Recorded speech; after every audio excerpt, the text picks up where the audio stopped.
Hello friends, இங்கே பாருங்கள் ரோஜாப்பூ மொட்டுக்கள்லாம் பாருங்களேன். அப்படி தரமான மொட்டுகள். இதில் பாருங்கள் 50 மொட்டுகள் இருக்கும் போல்.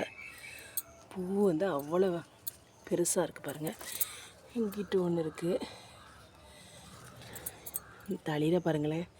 இதுக்கெல்லாம் ஒரே காரணம் சாணி உரம் மட்டும்தான். என்ன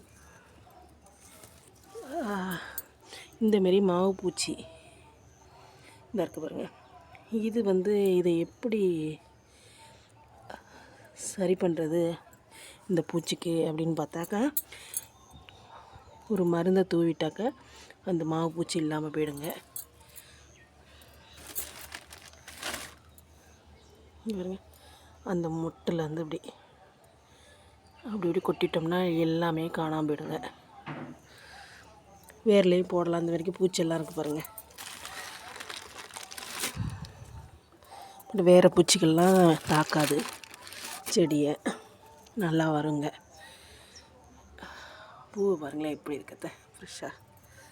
இது என்னென்னு தெரியல, சின்னோட்டாக பூத்துருக்குங்க பூச்சி.